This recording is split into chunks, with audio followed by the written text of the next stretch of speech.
Ескісі сүріліп, орнына жаңа заманауи алаңшалар орнатылды. Мұның барлығын Еңбекші ауданындағы көп қабатты тұрғын үйлердің ауласынан байқауға болады. Тұрғындарда мәз-майрам. Енді балаларының су жаңа алаңшада бастысы қауіпсіз аймақта ойнайтынына қуанышты.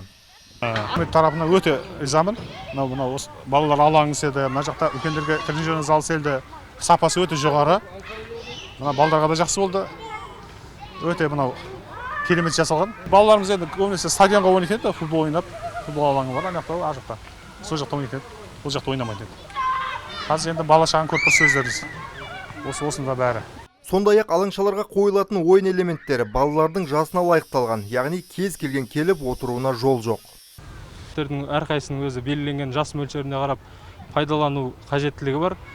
3 жастан 6 жасқа дейін, 6 жастан 10 жас, 12 жас аралығында элементтерді пайдалану қажеттілігі бар, бірақ оған бізде көбіне ересек балаларда ойнап жатқан жағдайлар кездеседі. Сол себепті де элементтердің сыну жағдайларды кездесіп жатыр.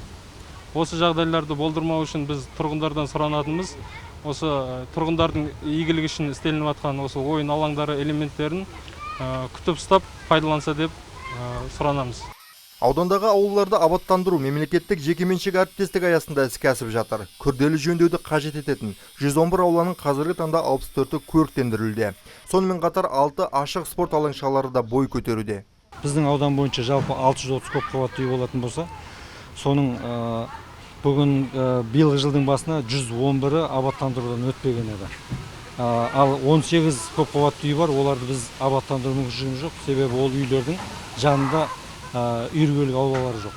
Сол біз енді қалған 111 үйдің 47-сі бұл біздің қосылған аумақтардағы кәріз жүйесі әлі жүргізілмеген базарақпа жұлдыз тұрғын алаптарындағы, оны біз 22 жылға қалдырып отырмыз. 36 үйдің ауласы жергілікті бюджеттен, одан кейін 7 үйдің ауласы мына республикалық бюджеттің қаржысының есебінен қайта құру жұмыстары жүргізіледі.